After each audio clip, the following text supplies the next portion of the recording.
imperfect, whether we are faultless, whether we are, whether we have problems, through all of these, God is saying, I still love you. And God is still saying, I'm still giving myself up as the ultimate sacrifice so that one day, me and you and all of us together can be in heaven as an eternal family forevermore.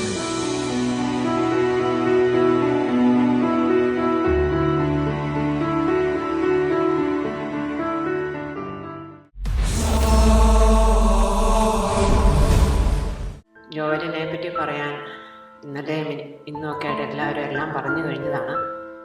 ഇനി ഞാൻ just അവൻ എങ്ങനെയുള്ളൊരു മകനായിരുന്നു, ആ മകനെ വളർത്താനുള്ള ഒരു യോഗ്യതയും എനിക്കില്ലായിരുന്നു. എങ്കിലും ദൈവം എന്നെ തിരഞ്ഞെടുത്തു തന്നു. ദൈവത്തിന് നന്ദി.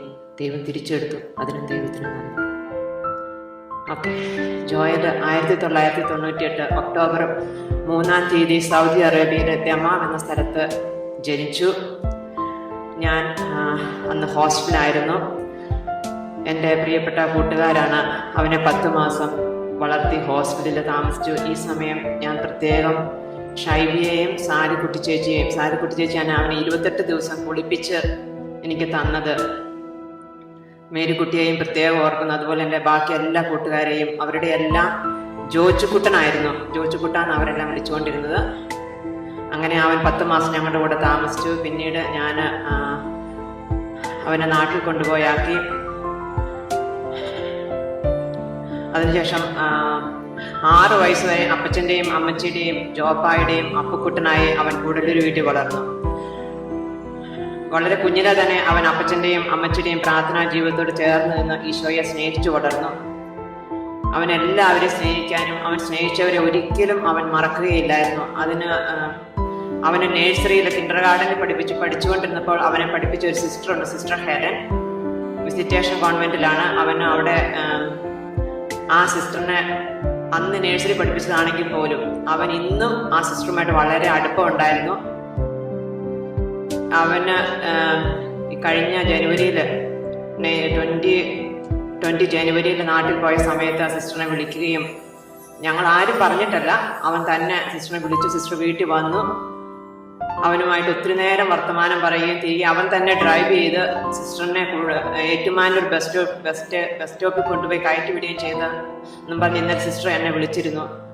മീൻസ് ഞാനിത് പറയുന്നത് അവൻ അത്രമാത്രം ഒരു നേഴ്സറിയിൽ അവനെ 4 വയസ്സുള്ളപ്പം പഠിപ്പിച്ച സിസ്റ്ററാണ്. ആ സിസ്റ്ററിനെ ഇന്നും അവൻ ആ സിസ്റ്ററിനെ ഓർക്കുന്നുണ്ട്. ആ സിസ്റ്ററിനെ വിളിക്കുകയും സിസ്റ്ററിനെ അന്വേഷിക്കുകയും സിസ്റ്ററിന് ജോലി കിട്ടി കഴിഞ്ഞപ്പം അവൻ ഒത്തിരി അവനെ സിസ്റ്ററിന് വേണ്ടി പ്രാർത്ഥിക്കുകയും സിസ്റ്ററിനെ ഓർക്കുകയൊക്കെ ചെയ്തിരുന്നു. ആ സിസ്റ്റർ അവനെ കുഞ്ഞിപ്പാലും എന്നാണ് വിളിച്ചിരുന്നത്. അപ്പം ലാസ്റ്റ് ടൈമിൽ ഞാൻ സിസ്റ്ററിനെ കണ്ടപ്പോൾ ഞാൻ സിസ്റ്ററിന് പറഞ്ഞു, സിസ്റ്റർ ഇത് കുഞ്ഞിപ്പാലും ഒന്നല്ല, സിസ്റ്ററിനെ കുഞ്ഞിപ്പാലും വലിയപാലും ആയിപ്പോയി. അന്നേരം സിസ്റ്റർ പറഞ്ഞു, പിന്നെ എത്ര വലുതായാലും പിന്നെ എൻ്റെ മനസ്സിൽ എന്നും കുഞ്ഞിപ്പാലുമായിട്ട് തന്നെ ഇരിക്കുകയുള്ളൂ എന്ന്. പിന്നീട് 2003 ഞങ്ങൾ കുടുംബസമേതം ലണ്ടനിലേക്ക് ജോലിക്ക് വേണ്ടി പോവുകയും അവിടെ വെച്ച് ഞങ്ങളുടെ ആത്മീയ ജീവിതം കൂടുതൽ ആഴപ്പെടുകയും ചെയ്തു.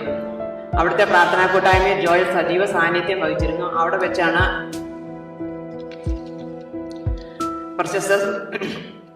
പ്രശസ്ത സുവിശേഷ പ്രകാശനായ ഡോക്ടർ ജോൺ ദാസും അദ്ദേഹത്തിന്റെ സഹോദരൻ ജോസഫ് ദാസുമായിട്ടുള്ള ആത്മീയ ബന്ധം അവന്റെ വിശ്വാസ ജീവിതത്തിന്റെ ഒരു വഴിത്തിരിവായിരുന്നു. ഡോക്ടർ ജോണിന്റെ ജീവിതം അവനെ ഒത്തിരി ഇൻഫ്ലുവൻസ് ചെയ്തിട്ടുണ്ട്. അത് വളരെ ചെറുപ്പത്തിൽ തന്നെ ഒരു 7 വയസ്സുള്ളപ്പോൾ ഡോക്ടർ ജോണുമായിട്ട് ഞങ്ങൾക്ക് പരിചയമുള്ളതാണ്. ആ ഒരു ബന്ധം അവൻ ഇന്നും നിലനിർത്തി പോന്നിരുന്നു. പിന്നീട് 2007 ഞങ്ങൾ കുടുംബസമേതം അമേരിക്കയിലേക്ക് സ്ഥിരതാമസമാക്കി. അമേരിക്കയിൽ വന്ന് അമേരിക്കയിലെ ജീവിത ശാലോം ശുശ്രൂഷകളിലൂടെ ഞങ്ങൾ ശാലോമിന്റെ എല്ലാ ഇയർലി റിട്രീറ്റും വിക്ടറി റിട്രീറ്റൊക്കെ വന്ന സമയങ്ങളിൽ എന്നും പങ്കെടുക്കുമായിരുന്നു. അന്നൊക്കെ കുഞ്ഞിതായിരുന്നു. ആ ജീവിത ശാലോം ശുശ്രൂഷ വളർന്ന ജോയൽ പിന്നീട് സെഹിയോൻ യൂത്ത് മിനിസ്ട്രിയുടെ ഒരു ഭാഗമായി തീർന്നു. സെഹിയോൻ യൂത്ത് മിനിസ്ട്രിയോട് ചേർന്ന് പ്രവർത്തിച്ചിരുന്ന ജോയൽ സേവ്യർ ഖാൻ വട്ടായിലച്ചന്റെയും ഐനീഷ് ആന്റിയുടെയും ആത്മീയ നേതൃത്വത്തിൽ ഈശോയെ കൂടുതൽ അറിയുവാനും വിശ്വാസത്തിൽ ആഴപ്പെടുവാനും അത് മറ്റുള്ളവരുമായി പങ്കുവയ്ക്കുവാനും അവന് വളരെ താല്പര്യം പ്രകടിപ്പിച്ചിരുന്നു.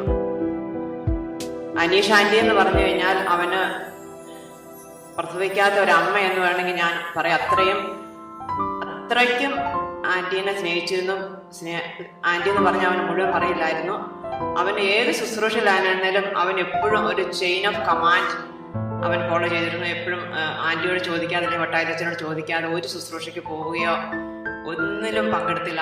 അവൻ്റെതായ ഒരു തീരുമാനമില്ലായിരുന്നു. അവനെല്ലാം ആൻറ്റിയോട് ചോദിച്ചിട്ട് ആൻറ്റി വട്ടായത്തച്ഛനോട് ചോദിച്ച് അങ്ങനെ പോയിരുന്നു. അതുപോലെ ഇവിടെ എവിടെയെങ്കിലും ശുശ്രൂഷയ്ക്ക് പോകാനുണ്ടെങ്കിൽ സജിയച്ചൻ ഉണ്ടായിരുന്ന സമയത്ത് സജിയച്ചനോട് പറഞ്ഞ് സജിയച്ചൻ്റെ ബ്ലെസ്സിങ് ഒക്കെ മേടിച്ചിട്ട്, അല്ലെങ്കിൽ സജിയച്ചനെ വിളിച്ചാൽ കിട്ടിയില്ലെങ്കിൽ സജിയച്ചനോട് ടെക്സ്റ്റ് ചെയ്യുമായിരുന്നു, I am going for this retreat, please bless me എന്ന്. അത്രയും ഒരു ഒബീഡിയൻ്റ് അനുസരണമുള്ള ഒരു കുഞ്ഞായിരുന്നു അത്. എല്ലാറ്റിനും ഉപരിയായി ഈശോയെ സ്നേഹിച്ചിരുന്ന ജോയൽ ആ സ്നേഹം തന്റെ കുടുംബമായും ഇടവകയുമായും കൂട്ടുകാരുമായും പങ്കുവയ്ക്കാൻ അവന് സാധിച്ചിരുന്നു. അതിനായിട്ട് അവൻ സമയം കണ്ടെത്തിയിരുന്നു.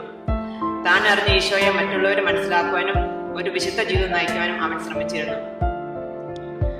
വിശുദ്ധ കുർബാനയെ വളരെയധികം സ്നേഹിച്ചിരുന്ന ജോയൽ ഒരു ദിവസം പോലും വിശുദ്ധ കുർബാന മുടക്കുകയോ ഒരു ദിവസം പോലും വിശുദ്ധ കുർബാന മുടക്കിയിരുന്നില്ല. അവന് ഏതെങ്കിലും സമയത്ത് ഒന്നെങ്കിൽ രാവിലെ 7:30 കുർബാനയ്ക്ക് അവന് സെന്റ് ലോറൻസിൽ പോകും, അതല്ലെങ്കിൽ 9 കുർബാനയ്ക്ക് CNI പോകും. അതിനും പറ്റിയില്ല എങ്കിൽ 12 മണിക്കത്തെ സെന്റ് ലോറൻസിലെ കുർബാനയ്ക്ക് പോകും. ഇനി അതിനും പറ്റിയില്ല എങ്കിൽ CNIയിലെ വൈകുന്നേരത്തെ ഏതെങ്കിലും ഒരു കുർബാനയ്ക്ക് അവൻ എവിടെയെങ്കിലും പോയിരിക്കും. അത് ആരും പറയുകയോ അവനോട് ചോദിക്കുകയോ ചെയ്യേണ്ട ആവശ്യമില്ലായിരുന്നു. അതുപോലെ കുമ്പസാരിക്കുക ഇന്നലെ പറഞ്ഞതുപോലെ തന്നെ എല്ലാ ആഴ്ചയിലും അവൻ കുമ്പസാരിച്ചിരുന്നു. ആഴ്ചയിലും മരിക്കുന്നതിന്റെ തലേ ദിവസം ഉച്ചയ്ക്ക് 12 മണിക്ക് വെള്ളിയാഴ്ച അവൻ സെന്റ് ലോറൻസിൽ പോയി കുമ്പസാരിച്ച് ഫാദർ ജെയ്സൺ ആണ് അവന് അവസാനത്തെ കുമ്പസാരിപ്പിച്ചത്. അങ്ങനെ അവൻ വളരെ ഒരുക്കത്തോടെയാണ് ഈശോയുടെ അടുക്കിലേക്ക് പോയിരിക്കുന്നത്. അതും ഈ വിശുദ്ധ കുർബാനയ്ക്ക് പോകുക തന്നെയല്ല, ഇന്നലെ പറഞ്ഞതുപോലെ തന്നെ അവൻ ആരാധനയ്ക്കും വചനവായനയ്ക്കും പ്രാർത്ഥനയ്ക്കും എപ്പോഴും സമയം കണ്ടെത്തിയിരുന്നു. വൈകുന്നേരങ്ങളിൽ ഞങ്ങള് സന്ധ്യാപ്രാർത്ഥന ചൊല്ലി കഴിഞ്ഞിട്ട് ബൈബിള് വായിക്കുന്ന ഒരു സമയമുണ്ട്. ആ സമയം ഞങ്ങൾ എല്ലാവരും ബൈബിൾ വായിക്കും. ആദ്യം ജോഷുവായിരിക്കും വായിക്കുന്നത്, അതിനുശേഷം ജെറിൻ വായിക്കും. ഞാൻ ജോഷുവായും ജെറിനും വായിച്ചു കഴിഞ്ഞിട്ട് ഇവന് കൊച്ചിലെ ഉള്ള ഒരു സ്വഭാവമായിരുന്നു. അവന് ഉമ്മ തരുന്നത് 2 കവിളിലും ഉമ്മ ഉമ്മ എന്ന് പറഞ്ഞിട്ട് നെറ്റിയിലൊരു മുട്ടും. അത് കൊച്ചിലെ ജോപ്പായുടെ അടുത്തുനിന്ന് പഠിച്ചതാണ്. അത് അവന് ശനിയാഴ്ച രാവിലെ അവിടോട്ട് പോകുന്ന സമയത്തും അവസാനം അത് തന്നിട്ടാണ് പോയത്. ഒരിക്കലും അവൻ എത്ര പ്രായമായാലും എവിടെ പോയാലും അത് എന്നും തന്നിരുന്നു. ഞങ്ങളെ അടുത്തില്ല എങ്കിലും ഒന്ന് ശുശ്രൂഷയിലാണെങ്കിൽ പോലും അവൻ ഫോൺ വിളിച്ച് ഉമ്മ ഉമ്മ മുട്ടെന്ന് പറഞ്ഞിട്ടേ അവൻ കിടക്കുമായിരുന്നുള്ളൂ. അതിനുശേഷം ഞാൻ ഈ ബൈബിൾ എന്തെങ്കിലും വായിക്കാണ്ട് പോണേന്ന് നോക്കിയപ്പോൾ ഞാൻ ആദ്യമൊക്കെ ഞാൻ അവനോട് പറയാനിട ഇരിക്കടാ, അപ്പോൾ അവൻ എന്തെങ്കിലും പ്രാർത്ഥനയുണ്ട്, പ്രെയർ ലൈൻ ഉണ്ടെന്നും പറഞ്ഞു പോകും. പക്ഷെ പലപ്പോഴും ഞാൻ ഇവന്റെ മുറി തുറന്ന് നോക്കുമ്പോൾ മുട്ടെ കുത്തി കൈ വിരിച്ചു പിടിച്ച് ബൈബിൾ വായിക്കുന്നതും ബൈബിൾ എഴുതുന്നതും ഞാൻ പലപ്പോഴും ഞാൻ കണ്ടിട്ടുണ്ട്. പിന്നീട് ഞാൻ അവനെ ഒരിക്കലും പ്രാർത്ഥിക്കാൻ വിളിക്കാറില്ല. കാരണം ഇവൻ എപ്പോഴും ഒരു പ്രാർത്ഥനയായിരുന്നു. പ്രാർത്ഥനയിലൂടെയാണ് എപ്പോഴും നടന്നുകൊണ്ടിരുന്നത്. ഞങ്ങൾ എപ്പോഴും പറയുമായിരുന്നു ഇവന്റെ മുമ്പിൽ കൈ കൂപ്പിടുന്ന. കാരണം ഇവൻ ജീവിക്കുന്നത് പോലെ ആർക്ക് ജീവിക്കാൻ സാധിക്കും? അത്രയ്ക്കും ഒരു വിശുദ്ധ ജീവിതത്തിന് ഉടമയായിരുന്നു അവന്. ആത്മാക്കൾക്ക് വേണ്ടിയുള്ള അവന്റെ ദാഹം എന്തുമാത്രമായിരുന്നെന്ന് എനിക്ക് അറിയില്ല, അവൻ എങ്ങനെയാ പറഞ്ഞറിയിക്കേണ്ടതെന്ന്. ആത്മാക്കൾക്ക് വേണ്ടിയുള്ള അവന്റെ ആഗ്രഹം അവൻ വളരെ അധികമായിരുന്നു, എസ്പെഷ്യലി ഫോർ ദ യൂത്ത്. ഇപ്പൊ ഞാനിവിടെ നിൽക്കുമ്പം ഒത്തിരി യൂത്തുകള് നിങ്ങളൊക്കെ ഓർക്കും. നിങ്ങളെയൊക്കെ പ്രതി അവനെന്നും വളരെ വേദനയായിരുന്നു. എന്തുകൊണ്ട് ഇവരൊന്നും ഈശോയെ അറിയുന്നില്ല, ഇത്രയും ഞാൻ പറഞ്ഞിട്ട് ഈശോയെ മനസ്സിലാക്കുന്നില്ല എന്ന്. അത് അവന്റെ വളരെ വേദനയായിരുന്നു. അത് അവസാനവും അവൻ ആ വേദനയോടെയാണ് പോയത്. പക്ഷെ അവസാനം അവൻ യാത്രയായി ആ കാറിൽ വെച്ച് അവന്റെ ആഗ്രഹം അവന് എനിക്ക് തോന്നുന്ന അവന്റെ ഫ്രണ്ട്സിനോട് പങ്കിടുകയും എക്സോഡസ് 90 എന്നൊരു പ്രെയർ ഉണ്ട്. ഞാൻ അത് എൻ്റെ ജീവിതത്തിൽ ഇന്നുവരെ കേട്ടിട്ടില്ല. ആ പിള്ളേരോട് അത് പറഞ്ഞു.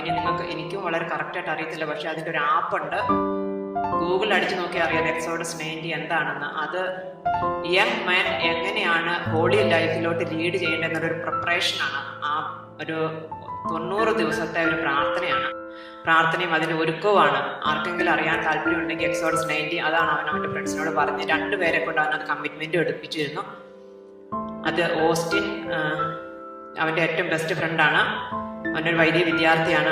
അവരെ ഗൈഡ് ചെയ്യാന്നാണ് പറഞ്ഞിരിക്കുന്നത്. അവൻ്റെ ഒരു ആഗ്രഹമായിരുന്നു. അപ്പൊ അവന്റെ ഒരു തീവ്രമായ ആഗ്രഹം, അവൻ അതിനു വേണ്ടി ജീവിച്ചു. അവൻ അവസാനം അതിനു വേണ്ടിയാണ് മരിച്ചത്. അപ്പൊ ആ കുഞ്ഞുങ്ങളെ നേടാനുള്ള അവന്റെ ആഗ്രഹം, യുവജനങ്ങളോടുള്ള അവന്റെ സ്നേഹം, അവനൂടെ കിടക്കുമ്പോൾ നമുക്കത് മാത്രമേ അവന് വേണ്ടി ചെയ്യാനുള്ളൂ.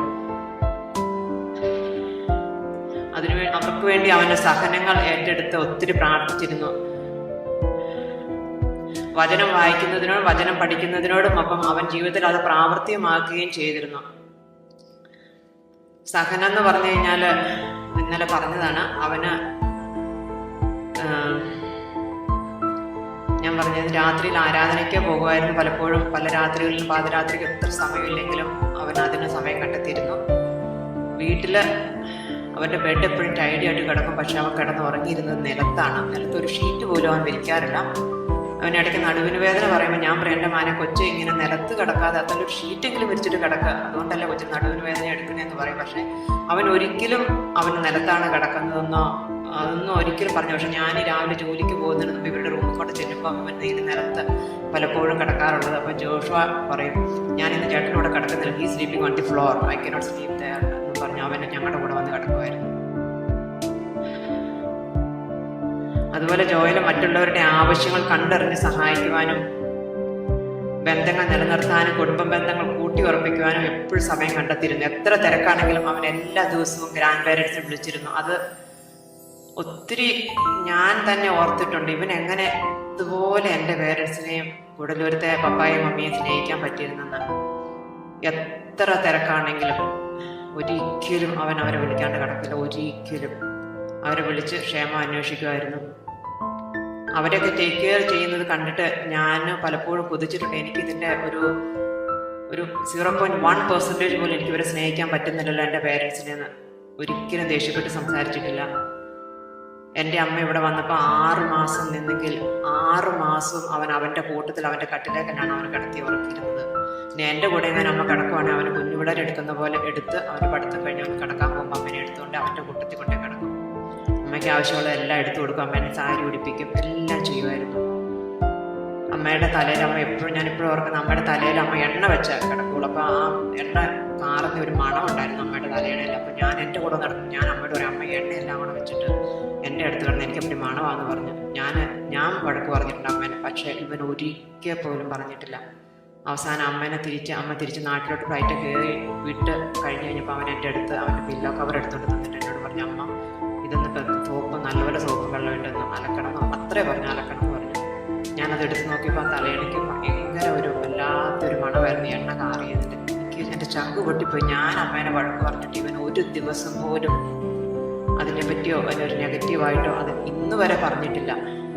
അത്രയ്ക്കും അവന് സ്നേഹമായിരുന്നു. അമ്മയ്ക്ക് ഇപ്പോൾ 81 വയസ്സായി അമ്മ വീട്ടിലുണ്ട്. ഈ 81 വയസ്സുള്ള അമ്മയ്ക്ക് അമ്മയുടെ ജീവിതത്തിൽ കിട്ടാത്ത സ്നേഹം മുഴുവനും ഇവന് 6 മാസം കൊണ്ട് കൊടുത്തു എന്ന് ഞാൻ ഈ ഇപ്പോൾ ഇവൻ്റെ മുമ്പ് വെച്ച് പറയുന്നത് എനിക്ക് വളരെയധികം അഭിമാനമുണ്ട്. അതുപോലെ പപ്പായെയും മമ്മിയെയും കൂടെടുത്ത് പപ്പായും മമ്മിയും അവൻ അതുപോലെ സ്നേഹിച്ചു. അവരുടെ കൂടെ നിൽക്കാനുള്ള കൊതി കൊണ്ടാണ് അവൻ കഴിഞ്ഞ വർഷം ജോലി കിട്ടുന്നതിന് മുമ്പ് 1 മാസം അവൻ നാട്ടിൽ പോയി പപ്പായനെയും മമ്മീനെ പോകേണ്ടിടത്തോടെ എല്ലാം കൊണ്ടുപോയി. എൻ്റെ വീട്ടിലും ആരും പറയണ്ട, അവൻ 2 ദിവസം എൻ്റെ വീട്ടിൽ നിന്നാൽ 2 ദിവസം കൂടുതൽ വീട്ടിൽ നിൽക്കും, പിന്നെ 2 ദിവസം അവിടെ പോയി നിൽക്കും. ആരും അവനോടൊന്നും പറയേണ്ട കാര്യമില്ല. അവരെയൊക്കെ ടേക്ക് കെയർ ചെയ്യുന്ന കണ്ടു കഴിഞ്ഞാൽ നമുക്ക് ഒത്തിരി ഞാൻ ഒരിക്കലും അവൻ്റെ കാല് തൊടാനുള്ള യോഗ്യത പോലും ഇല്ലയെന്ന് ഞാനിപ്പോൾ ആലോചിക്കുമ്പോൾ എനിക്ക് തോന്നുന്നു. കാരണം അത്രയും ഒരു സ്നേഹത്തിൻ്റെയും ബഹുമാനത്തിൻ്റെ ഉടമയാണ്. ഒരു നെഗറ്റീവായിട്ട് ഞാൻ ആലോചിക്കുമായിരുന്നു. എനിക്ക് നെഗറ്റീവായിട്ട് ഇവനെ പറ്റി ഇന്ന് വരെ എനിക്ക് ഒന്നും ചിന്തിക്കാൻ പോലും പറ്റുന്നില്ല. ഒരു നെഗറ്റീവായിട്ടൊരു കമൻറ്റ് നോ എന്ന് പറഞ്ഞാൽ നോയേ ഉള്ളൂ. അവിടെ ഇരിക്കണമെന്ന് പറഞ്ഞാൽ അവനോട് ഇരിക്കും. നമ്മളോട് ചോദിക്കാതെ ഒരു കാര്യത്തിനും ഒരു ശുശ്രൂഷയ്ക്കും അവൻ പോയിട്ടില്ല. അമ്മ അനിഷാൻറ്റി പറഞ്ഞു ഇന്നത് ചെയ്യണമെന്ന് പറഞ്ഞു, എന്നെ ചെയ്യേണ്ടതെന്ന് നമ്മുടെ അടുത്ത് വന്ന് ചോദിച്ചാൽ നമ്മൾ എസ് പറയാതെ ഒരിക്കലും അവൻ അനിഷാൻറ്റിയോട് അത് സമ്മതിക്കാറില്ലായിരുന്നു. അത്രയ്ക്കും ഒബീഡിയൻ്റ് ആയിരുന്നു.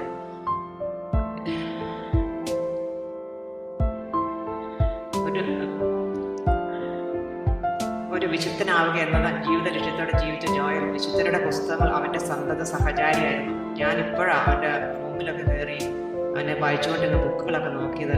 അപ്പോൾ ഞാൻ കണ്ട ബുക്കുകളുടെ പേര് story of a soul, life of Christ, diary of Faustina, imitation of Christ, Catholic gentleman തുടങ്ങി കുറേ വിശുദ്ധരുടെ പുസ്തകങ്ങൾ. ഇങ്ങനത്തെ പുസ്തകങ്ങൾ മാത്രമാണ് അവൻ വായിച്ചുകൊണ്ടിരുന്നത്. അതുപോലെ അവന് ഡയറി എഴുതുന്നൊരു സ്വഭാവം ഉണ്ടായിരുന്നു. ഞാനതിന് നോക്കിയിട്ടില്ല. 3-4 ഡയറി ഉണ്ട്. ഡയറിയിലെ ഒരു വാക്ക് ഞാൻ വിശുദ്ധനാവാനുള്ള അവൻ്റെ ആഗ്രഹം, അവൻ്റെ സോളിന് കിട്ടിയിട്ടുള്ളൊരു ആഗ്രഹം ഞാൻ ജസ്റ്റ് ഒന്ന് വായിച്ചു. ഇത് ഞാൻ നാട്ടിലായിരുന്നപ്പോൾ ഞാൻ 3 മാസം നാട്ടിൽ പോയിരുന്നു. അപ്പോൾ ഞാൻ കൊറോണ പിടിച്ചായിരുന്നു. അപ്പോൾ എനിക്ക് തിരിച്ചു വരാൻ പറ്റിയില്ല കറക്റ്റ് ടൈമിൽ. അപ്പോൾ ആ സമയത്ത് അവൻ എഴുതിയതാണ്: People and leaders of this world many times seems to dictate how our lives go. Today God is telling me to listen only to Him and not what the world says. Today I asked Jesus to heal my mom so that she would be COVID negative soon and be able to come back home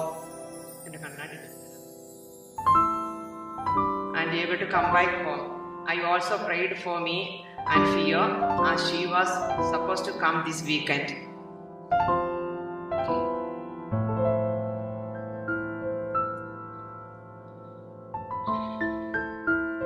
I really miss her, but offer up this sacrifice and burden for the salvation of 50 souls and for my mom's safe return home. I also received an inspiration that in the future with our family we will do the evening liturgy of the hours and try to do family prayer sharp at 8 p.m. We will also do some spontaneous prayers as well as go to adoration once a month as a family. I hope that God blesses me, Fio and our families to become saints. അപ്പോൾ അവൻ്റെ ഒരു വലിയൊരു ആഗ്രഹമായിരുന്നു അവൻ saint ആവണം എന്നുള്ളത്. ആത്മീയ ജീവിതത്തിൽ ഇത്ര വളർന്നെങ്കിലും ഞങ്ങൾ ജോയലുകുട്ടൻ ഒരു ഭക്ഷണപ്രിയനായിരുന്നു. ഈ ചുരുങ്ങിയ കാലയളവിൽ അവൻ കയറാത്ത ഒരു ഹോട്ടലും ഈ ഹൂസ്റ്റലിലുണ്ടെന്ന് എനിക്ക് തോന്നുന്നില്ല. കാരണം അവൻ ഇന്ന് ഇന്ത്യൻ ആണെങ്കിൽ നാളെ മെക്സിക്കനോ, പിന്നെ ഫിലിപ്പിനോ, വിയറ്റ്നാമി, ചൈനീസ്. അത് അവൻ്റെ ഫ്രണ്ട്സിന് ചോദിച്ചാൽ അറിയാം. എവിടെ വീട്ടിൽ എത്ര ഉണ്ടെങ്കിലും അവന് പുറത്ത് ഭക്ഷണം കഴിക്കാൻ വളരെ താല്പര്യമായിരുന്നു. നമ്മൾ വീട്ടിൽ എന്തെങ്കിലും ഒരു ഭക്ഷണം ഉണ്ടാക്കുന്ന മണം കേട്ടാൽ ചാടി അടുക്കളയിലോട്ട് വരും, അമ്മ എന്നാ ഉണ്ടാക്കണേ എന്ന് ചോദിച്ചുകൊണ്ട്. ആഴ്ചയിൽ ഒരു ദിവസമെങ്കിലും പുറത്തുനിന്ന് ഭക്ഷണം കഴിക്കുന്നതിൽ അവൻ വളരെ താല്പര്യനായിരുന്നു. ജെറിനെയും ജോഷുവായെ സംബന്ധിച്ചിടത്തോളം ജോലിയേട്ടൻ അവരുടെ എല്ലാമായിരുന്നു. 2017 ഹാർവിയെ ഞങ്ങളെ താങ്ങി നിർത്തിയത് ഞങ്ങളുടെ ജോലികൂട്ടനായിരുന്നു. പൂ ചോദിച്ചാൽ പൂന്തോട്ടം തരുന്ന ജോയൽ, ഞങ്ങളുടെ ജോയൽ ഈ മദേഴ്സ് ഡേയിൽ ഞങ്ങളെ എല്ലാം അത്ഭുതപ്പെടുത്തിക്കൊണ്ട് ഞങ്ങൾക്ക് ഒരു പൂന്തോട്ടം ഒരുക്കുകയും അതിൻ്റെ മധ്യത്തിൽ ഒരു മാതാവിൻ്റെ സ്റ്റാച്യു പ്രതിഷ്ഠിക്കുകയും ചെയ്തു. അത് വീട്ടിൽ വന്നവരൊക്കെ കണ്ടിട്ട് കാണുമായിരിക്കും. അവന് പുറത്ത് വലിയൊരു പൂന്തോട്ടം വളരെ ഭംഗിയായിട്ട് അവൻ ഉണ്ടാക്കി. അതിൻ്റെ മധ്യത്തിൽ ഒരു മദർ മേരീനെ സ്റ്റാച്യു വെച്ചു. അവൻ ആദ്യം കൊണ്ടുവന്ന മദർ മേരി ഇച്ചിരി കറുത്തായിരുന്നു. അപ്പം ഞാൻ അവനോട് പറഞ്ഞു, നീ എന്താ മദർ മേരി എല്ലാം നല്ല വെളുത്ത് സുന്ദരിയായിട്ടിരിക്കണം, നീ കറുത്ത മദർ മേരീനെ കൊണ്ടുവച്ചേക്കണെന്ന്. ഞാൻ ജസ്റ്റ് തമാശന് പറഞ്ഞാണെങ്കിലും നെക്സ്റ്റ് ഡേ നോക്കിയപ്പോൾ മദർ മേരീനെ കാണാനില്ല. മദർ മേരീനെ അവൻ തിരിച്ചു കൊടുത്തിട്ട് മരിക്കുന്നതിൻ്റെ 2 ദിവസം മുമ്പ് നല്ല വെളുത്ത് സുന്ദരിയായ ഒരു മദർ മേരീനെ കൊണ്ടുവന്ന് അവൻ അവിടെ വെച്ചു. അതിൻ്റെ സുനിയച്ചനെ കഴിഞ്ഞ ദിവസം ബ്ലസ് ചെയ്ത്, എന്നിട്ട് അവൻ എന്നോട് പറഞ്ഞു, അമ്മ അവിടെ ഇരുന്ന് കൊന്ത ചൊല്ലിക്കൊള്ളാന് ഈ മരിക്കുന്നതിൻ്റെ ഒരു 2-3 ദിവസം മുമ്പ് പറഞ്ഞാണ്. ഓക്കെ, ആത്മീയ വളർച്ചയോടൊപ്പം അവൻ്റെ വിദ്യാഭ്യാസത്തിന്റെ മേഖലയിലും അവൻ ഉന്നത വിജയം കൈവരിച്ചിരുന്നു. ഇത്രയും വർഷത്തിനിടയിൽ അവൻ എന്നോട് ഒരിക്കൽ പോലും പോയി പഠിക്കാൻ പറയേണ്ട വന്നിട്ടില്ല. അവനൊരു ട്യൂഷൻ കൊടുത്തിട്ടില്ല. അവൻ അതെല്ലാം കണ്ടറിഞ്ഞ് നല്ലതുപോലെ പഠിച്ച് നല്ല മാർക്കോട് കൂടിയാണ് അവൻ പാസ്സായത്. 21-ാമത്തെ വയസ്സിൽ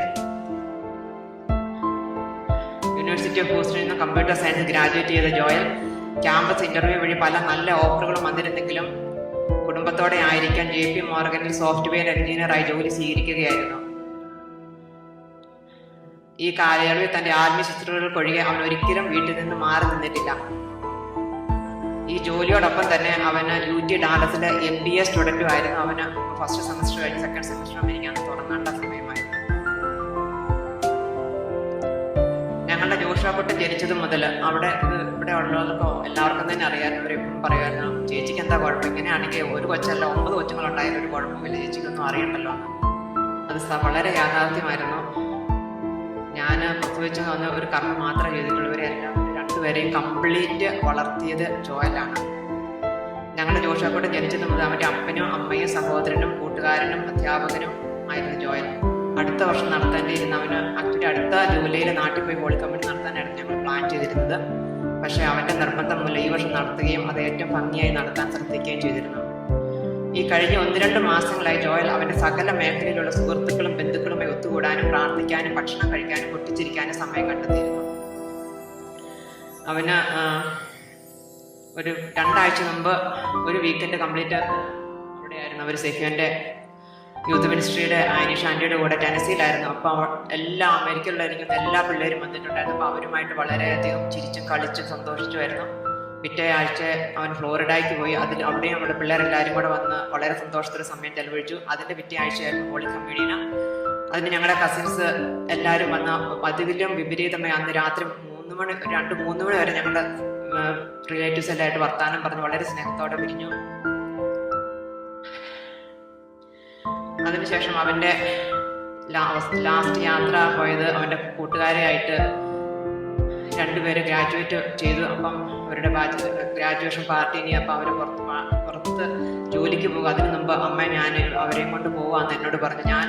എനിക്ക് ഇത്ര ഡീപ്പായിട്ടുള്ളൊരു വാട്ടറിലാണ് പോകണമെന്ന് എനിക്കറിയില്ലായിരുന്നു. കാരണം ഞങ്ങളെ ഈ ലേക്കിൽ ഇവൻ കഴിഞ്ഞ വർഷം ഞങ്ങളെയും കൊണ്ട് പോയിട്ടുണ്ടായിരുന്നു. അന്ന് ഇങ്ങനെ വെള്ളത്തിലിറങ്ങി ഞങ്ങൾ ഫാമിലി ആയിട്ട് വെള്ളത്തിലിറങ്ങി കളിക്കാനുള്ളൊരു സൗകര്യമാണ് അവിടെ കൊണ്ടുപോയത്. അപ്പോൾ എൻ്റെ ഓർമ്മ അവിടെ ആയിരിക്കും പോകുന്നത്. അത് വലിയ കുഴപ്പമൊന്നും ഇല്ലല്ലോ. അത് കാരണം ഞാൻ അതിനെപ്പറ്റി കൂടുതൽ ചോദിച്ചുമില്ല. പക്ഷെ ഇവൻ ഈ ബോട്ട് എടുത്ത് ഡീപ്പ് വാട്ടറിൽ പോകണം എന്നൊക്കെ കഴിഞ്ഞപ്പോഴാണ് ഞാൻ അറിഞ്ഞത്. പക്ഷെ ഞാൻ ഇവനോട് പോവരുത് എന്ന് കട്ടായം പറഞ്ഞ ഇവൻ പോവുകയല്ല എന്ന് എനിക്ക് ഇപ്പോഴും അറിയാം. അവൻ ഒരിക്കലും അങ്ങനെ ചെയ്തിട്ടില്ല. ഞാനത് പറഞ്ഞിട്ടുമില്ല. സാൻ ആന്റോണിയോയിലേക്ക് വൺ ഡേ ട്രിപ്പ് പ്ലാൻ ചെയ്യുകയും കാനിയോൺ ലേക്സിൽ ബോട്ട് യാത്രയും താമസവും ഇവൻ തന്നെ അറേഞ്ച് ചെയ്യുകയും ചെയ്തു. ഇവന്റെ പ്ലാന് അതിനുശേഷം ഞായറാഴ്ച തിരിച്ചു വന്ന് അവൻ പണിത പാറ്റിയോയും യാർഡിന്റെയും ഫ്രണ്ടിൽ വെച്ച് ഒരു ബാർബിക്യൂ പാർട്ടി പ്ലാൻ ചെയ്തിരുന്നു. അതിനുള്ള അവൻ ക്രമീകരണങ്ങളെല്ലാം അവൻ ചെയ്തിട്ടാണ് പോയത്. ബാർബിക്യൂനുള്ള എല്ലാം അവൻ മാരിനേറ്റ് ചെയ്ത് ഫ്രിഡ്ജിൽ ഇപ്പോഴും ഇരിപ്പുണ്ട്. തിരിച്ചു വരുമ്പോൾ തൻ്റെ കൂട്ടുകാരെ സ്വീകരിക്കാൻ അവൻ രാവിലെ എഴുന്നേറ്റ് വീടും പരിസരവും അടുക്കളയും എല്ലാം നല്ല വൃത്തിയാക്കി, ഒരു പെമ്പിള്ളേര് വീട് ക്ലീൻ ചെയ്യുന്നേക്കാൾ സൂപ്പറായിട്ട് അവൻ ക്ലീൻ ചെയ്ത് നല്ല വൃത്തിയാക്കിയിട്ടതിന് ശേഷമാണ് അവൻ പോയത്. രാവിലെ 4:30 ആയപ്പോൾ അവൻ എന്നെ വിളിച്ചു.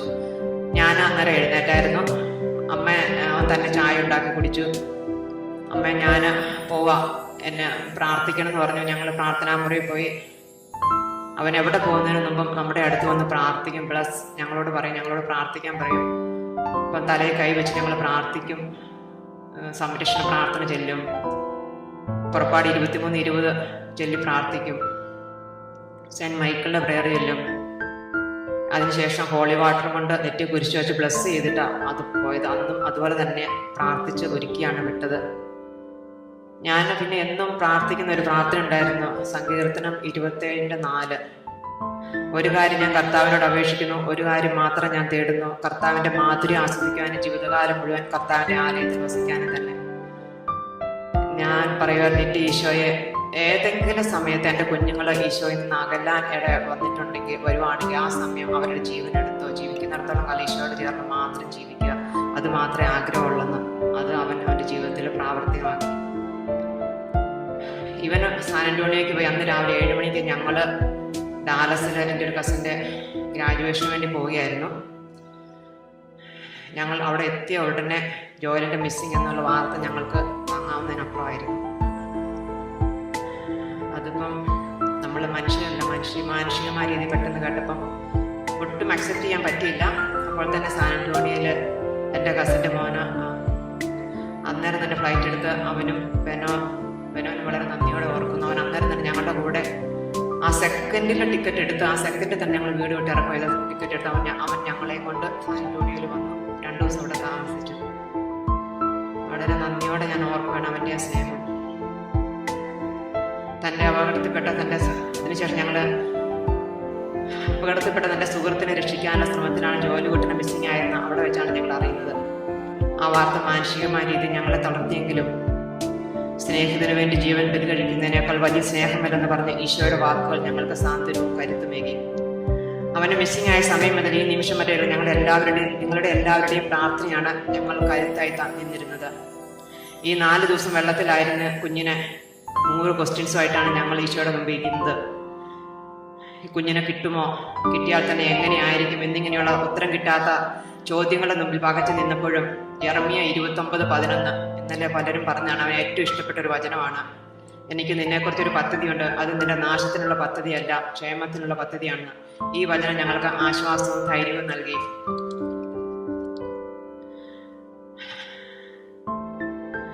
ഞാൻ 4-ാമത്തെ ദിവസം ആയപ്പോഴും കുഞ്ഞിനെ കിട്ടാണ്ട് വന്നപ്പം നമുക്കറിയാം, മാനുഷികമായ രീതി ചിന്തിച്ചാൽ 4 ദിവസം ഉപ്പുവെള്ളത്തിലല്ല, സാധാരണ വെള്ളത്തിലാണ് കുഞ്ഞ് കിടക്കുന്നത്. ഏതവസ്ഥയിലായിരിക്കും? കാണാൻ പറ്റുന്ന അവസ്ഥയിലാണോ? ഞാൻ മാതാവിനോട് പറഞ്ഞു, മാതാവ്, നിനക്ക് ഈശോനെ നിനക്ക് മരിച്ചപ്പോഴാണേലും കിട്ടിയല്ലോ, എനിക്ക് അതുപോലും അതിനുള്ള യോഗ്യത പോലും ഇല്ല എന്ന് ചോദിച്ചൊരു ഹൃദയം പൊട്ടി. ഞാൻ ഒരു കൊന്തയെടുത്ത് ഞാൻ പ്രാർത്ഥിച്ചു, എനിക്ക് നിന്നെ കിട്ടുന്നുണ്ട്, ഇന്നിവനെ എനിക്ക് തരണം എന്ന് പറഞ്ഞ് എൻ്റെ 5-ാമത്തെ രഹസ്യം ചൊല്ലിക്കൊണ്ടിരുന്നപ്പോൾ സ്വന്തം അവൻ്റെ ബോഡി ഐഡൻറ്റിഫൈ ചെയ്യാനായിട്ട് വിളിക്കുന്നു എന്ന് പറഞ്ഞ് ജിക്സി ഷീനായും കൂടെ വന്ന് പറഞ്ഞ്, ആ ഒരു അവസ്ഥ എന്ന് പറഞ്ഞാൽ വളരെ എനിക്ക് എന്നെ വിറച്ചിട്ട് അവരെന്നെ എടുത്താണ് വണ്ടിയെ കയറ്റിയത്. പക്ഷേ എനിക്ക് എവിടുന്നോ പിന്നെ ഒരു ശക്തി കിട്ടി. 4-ാം ദിവസം ജോലിനെ കണ്ടെത്തിയവർ അറിഞ്ഞപ്പോൾ അവനെ കാണുവാനെ ഹൃദയം പൊട്ടിയാണ് പോയതെങ്കിലും വളരെ കംഫർട്ടബിളായി യാതൊരു കുഴപ്പവും കൂടാതെ കുഞ്ഞ് അവിടെ കിടക്കുന്നത്, അവരുടെ വണ്ടികൾ കിടക്കുന്നത് കണ്ടപ്പോൾ ഉറങ്ങി കിടക്കുന്നതായിട്ട് തോന്നുന്നു. എന്തിലുമൊക്കെ ഒത്തിരി വളരെ ഒരു നാച്ചുറലായിട്ടാണ് തോന്നിയിരുന്നത്. വളരെ വളരെ കംഫർട്ടബിളായി ഉടനെ കിടക്കുന്ന ജോലിനെയാണ് ഞങ്ങൾക്ക് കാണാൻ സാധിച്ചത്. അത് ഞങ്ങൾക്ക് ഏറെ ആശ്വാസം നൽകി. അവിടെ വെച്ച് തന്നെ ഞങ്ങൾക്ക് അവനെ കണ്ടു കഴിഞ്ഞപ്പോൾ എനിക്ക് ഒത്തിരി ഐ ഫീൽ സോ കംഫർട്ടബിൾ. ഞാൻ പറഞ്ഞു, എനിക്ക് അത് ഞങ്ങൾക്ക് ഏറെ ആശ്വാസം നൽകി. അവിടെ വെച്ച് തന്നെ ഞങ്ങൾക്ക് ആ ഓഫീസേഴ്സ് 4 ഓഫീസേഴ്സ് ഉണ്ടായിരുന്നു അവിടെ. ആരാണെന്നൊന്നും എനിക്കറിയില്ല. ആ ഓഫീസേഴ്സ് മുമ്പ് വെച്ച് എനിക്ക് ദൈവത്തെ മഹത്വപ്പെടുത്താനും അവരോട് ഞാൻ തിരിച്ചു ചെന്ന് നന്ദി പറഞ്ഞു. കൊച്ചിനെ കണ്ടുപിടിച്ച് തന്നതിന് അവർക്ക് ഞാൻ ഒത്തിരി നന്ദി പറഞ്ഞു. നമ്മുടെ ദൈവം ഇന്നും ജീവിക്കുന്നു എന്ന് എനിക്ക് അവരോട് പറയുവാനും, എൻ്റെ കുഞ്ഞ് മരിച്ചിട്ടില്ല, എൻ്റെ കുഞ്ഞ് ഇന്ന് ഈശോയുടെ അടുക്കലുണ്ട്, നമ്മൾ എല്ലാവരും ഈശോയുടെ മക്കളാണ്, നമ്മളെല്ലാവരും ഒരു ദിവസം പോകേണ്ടതാണ് എന്ന ഒരു സത്യം എനിക്ക് അവിടെ വെച്ച് അവരോട് മുമ്പ് വെച്ച് അവരോട് പറയാനുള്ളൊരു ധൈര്യം എനിക്ക് കിട്ടി. അതിനൊക്കെ ധൈര്യം തന്നത് എനിക്കറിയാം, ഞാൻ അറിയാത്തതും എനിക്കറിയില്ല ധാരാളം മക്കൾ ലോകമെമ്പാടും ഇരുന്ന് ഈ കുഞ്ഞിന് വേണ്ടി പ്രാർത്ഥിക്കുന്നുണ്ടായിരുന്നു, ഞങ്ങൾക്ക് വേണ്ടി പ്രാർത്ഥിക്കുന്നുണ്ടായിരുന്നു. എല്ലാവരുടെയും പ്രാർത്ഥനയുടെയും ബലം കൊണ്ട് മാത്രമാണ് ഞങ്ങൾക്ക് ഇപ്പോൾ ഇവിടെ നിൽക്കാനും ഇത് പറയാനുമുള്ള കൃപ കിട്ടുന്നത്. ജോലികൂട്ടൻ മരണം വഴി ഞങ്ങളിൽ നിന്ന് വേർപെട്ടു പോയെങ്കിലും അവൻ്റെ ആത്മീയ സാന്നിധ്യം നമ്മൾ ഓരോരുത്തരുടെയും കൂടെയുണ്ടെന്ന് ഞങ്ങൾ ഉറപ്പായി വിശ്വസിക്കുന്നു. ജോയലിൻ്റെ ജീവിത മാതൃക നമുക്ക് എല്ലാവർക്കും, പ്രത്യേകിച്ച് യുവജനങ്ങൾക്ക് ഒരു മാതൃകയും പ്രചോദനവും ആവട്ടെ. അങ്ങനെ അവൻ്റെ സ്വപ്നം സാക്ഷാത്കരിക്കട്ടെ എന്ന് പ്രാർത്ഥിക്കുന്നു. അവന് ഒരു കൂട്ടുകാരന് വേണ്ടി, ആത്മാക്കൾക്ക് വേണ്ടിയാണ് അവന് അവൻ്റെ സ്വന്തം ജീവൻ കൊടുത്തത്. അവനെപ്പറ്റി ചിന്തിച്ചിരുന്നെങ്കിൽ, എന്നെപ്പറ്റി ചിന്തിച്ചിരുന്നെങ്കിൽ, നമ്മൾ ആരെ പറ്റിയെങ്കിലും ചിന്തിച്ചിരുന്നെങ്കിൽ അവൻ എടുത്തു ചാടുകയില്ലായിരുന്നു. പക്ഷെ അവൻ്റെ സ്നേഹം ഞാൻ ഓർക്കുമായിരുന്നു. ഇവൻ്റെ പേര് പറഞ്ഞാണ് ബാക്കി 6 പേരൻസും ഇവൻ്റെ കൂടെ അവരെ വിട്ടത്. ഇവന് പകരം വേറൊരു ആത്മാവ പോയിരുന്നതെങ്കിൽ ഒരിക്കലും അവനത് താങ്ങാൻ പറ്റുകയില്ലായിരുന്നു. അപ്പോൾ അവനാണ് ഏറ്റവും യോജിച്ച വ്യക്തി ഈശോ ആ സമയം കൊടുക്കേണ്ടിയിരുന്നത്. ഞാനത് നന്ദി പറയുന്നു. ഈശോ തന്നു, ഈശോ എടുത്തു, ഈശോയുടെ നാമം വാഴ്ത്തപ്പെടട്ടെ എന്ന് മാത്രം പ്രാർത്ഥിക്കുന്നു. നമ്മളെല്ലാം ഈ ലോക ജീവിതം വീട്ടിൽ നിന്ന് അല്ലെങ്കിൽ നാളെ പോകും, ഇവനിച്ചിരി നേരത്തെ പോയി എന്ന് മാത്രമേ ഉള്ളൂ. എനിക്ക് മരണത്തോടൊക്കെ ഒരു പേടി ഉണ്ടായിരുന്നു. ഇപ്പോൾ ആ പേടിയൊക്കെ കംപ്ലീറ്റ് മാറി.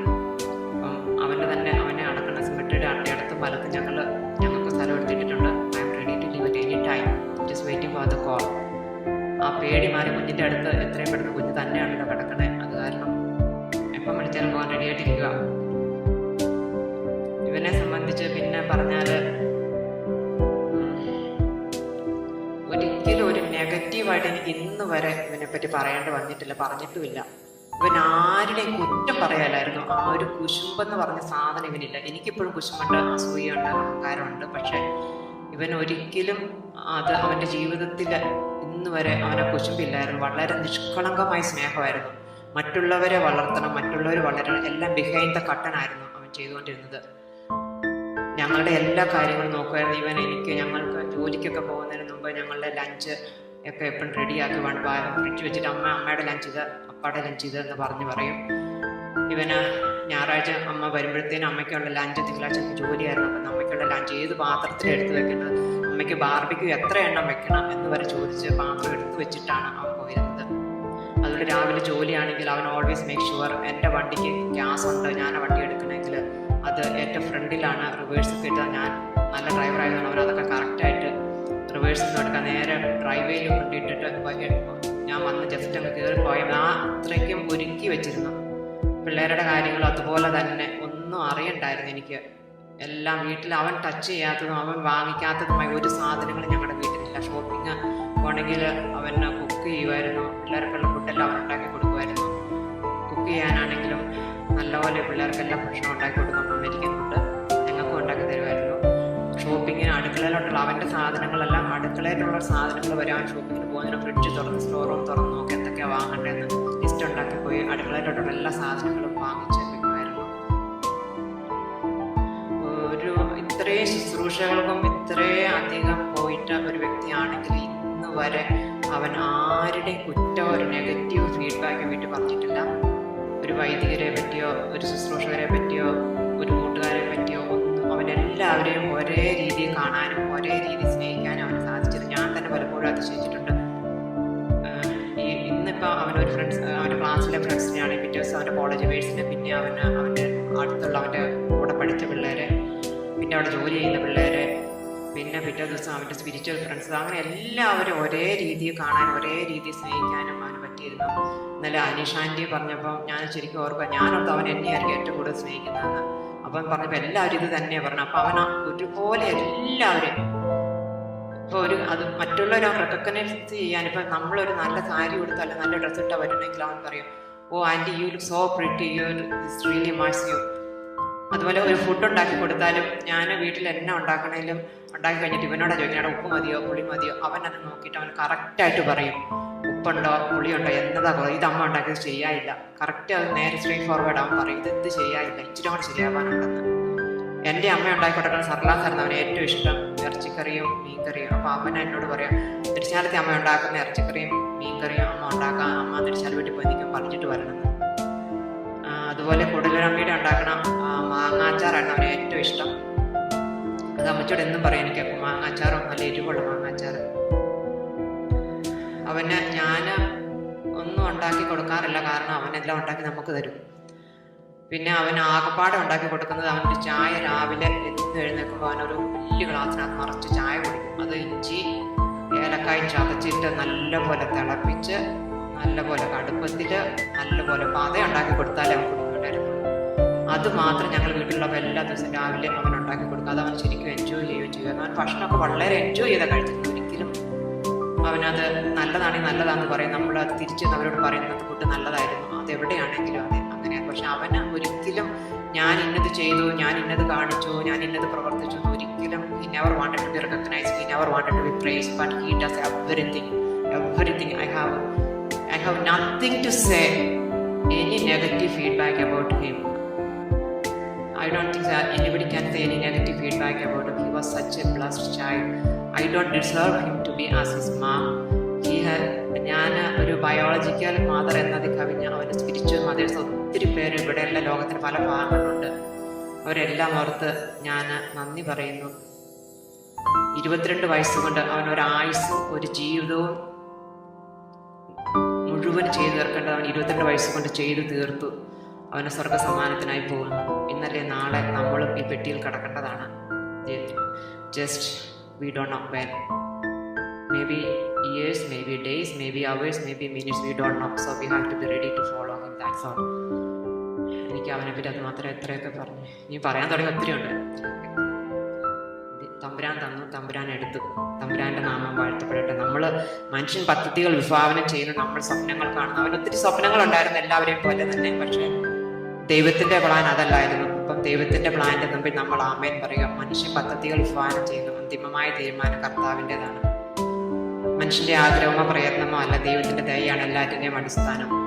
അവൻ അതിന് ആമേൻ പറഞ്ഞു, ഞങ്ങളും ആമേൻ പറയുന്നു. എല്ലാവർക്കും അവന് നമ്മൾ ആരും കാര്യത്തിൽ വളരെ സ്നേഹത്തോടെ സന്തോഷത്തോടെ നമുക്ക് അവനെ പറഞ്ഞു വിടാം. കാരണം നമുക്ക് വേണ്ടി സ്ഥലം ഒരുക്കാൻ വേണ്ടി അവൻ പോയിരിക്കുകയാണ്. അവൻ്റെ ജോലി, ദൈവം ഏൽപ്പിച്ചിരുന്ന ജോലി അവൻ വളരെ ഭംഗിയായി ചെയ്തു. അവൻ്റെ മുമ്പിൽ ഞാൻ കൈ ഊപ്പുകയാണ്. പലപ്പോഴും ഞാൻ എൻ്റെ മനസ്സിൽ കൈ ഊപ്പിയിട്ടുണ്ട് പലതവണ. ഇവൻ്റെ പ്രവൃത്തി കണ്ടിട്ട് ഞങ്ങൾക്ക് പേടിയായിരുന്നു. ഒരു തരത്തിൽ പറഞ്ഞു, ഇവനെന്താ ഇത്ര വിശുദ്ധനായി ജീവിക്കുന്നതെന്ന് ഞാൻ പലപ്പോഴും ഓർത്തിട്ടുണ്ട്. ഞങ്ങൾക്ക് പേടിയോ പലപ്പോഴും എന്നോട് പറഞ്ഞിട്ടുണ്ട്, എനിക്കിപ്പോൾ പേടിയാകുമോ എന്ന്. ഇവൻ്റെ ജീവിതം അത്രയും we cannot even imagine leading a life the way he was doing at home. That's all. Let's hope to see him soon in heaven, but he will be with us all the time. Thank you. തൻ്റെ വിശുദ്ധരുടെ മരണം കർത്താവിന് മൂല്യമാണ്. വിശുദ്ധിയിൽ ജീവിച്ച് ദൈവത്തിന് സ്വയം സമർപ്പിച്ച് ദൈവസന്നിധിയിൽ എത്തിച്ചേർന്ന ജോയൽ ഒരു ചരിത്രമായ നിമിഷം മുതൽ ഞങ്ങളോടൊപ്പം താങ്ങും തണലുമായി ചേർന്ന് നിന്ന നിങ്ങളെല്ലാവരെയും ദൈവസന്നിധിയിൽ നന്ദിയോടെ സമർപ്പിച്ച് ഞങ്ങൾ പ്രത്യേകം പ്രാർത്ഥിക്കുന്നു. ഞങ്ങൾക്ക് സങ്കടമുണ്ടെങ്കിലും ഞങ്ങൾ അവനെ തമ്പുരാന്റെ ഇഷ്ടത്തിൽ സമർപ്പിക്കുന്നു. അവനെ ഞങ്ങളെ തമ്പുരാൻ വിശ്വസിച്ചേൽപ്പിച്ചു. ഞങ്ങൾ സ്വീകരിച്ചു. ഞങ്ങൾ ആകുമുതം വളർത്തി വലുതാക്കി. ദൈവത്തിനായി പരാതി കൂടാതെ ഞങ്ങൾ വളർത്തി. ദൈവം തിരികെ ചോദിച്ചു,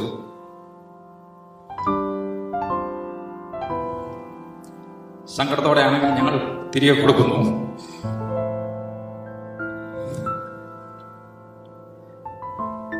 ആരും ഇനി അവനെ പ്രതികാരരുത്. ഞങ്ങൾ കരയാതിരിക്കാൻ നിങ്ങൾ ഞങ്ങൾക്കായി പ്രാർത്ഥിക്കണം. ജോ പ്രാർത്ഥിച്ച പോലെ ഞങ്ങൾ പ്രാർത്ഥിക്കുന്നു. ദൈവം തന്നു, ദൈവം എടുത്തു. അവന്റെ നാമം മഹത്വപ്പെട്ടെ. ആമേൻ.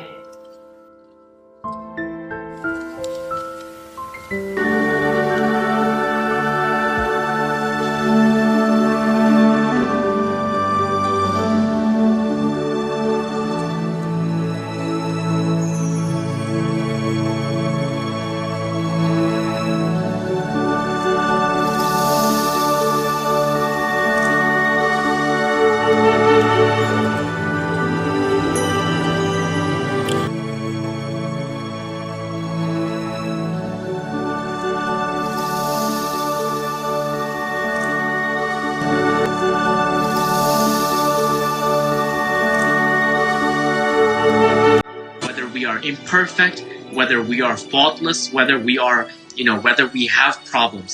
Through all of these, God is saying, I still love you. And God is still saying, I'm still giving myself up as the ultimate sacrifice so that one day, me and you and all of us together can be in heaven as an eternal family forevermore.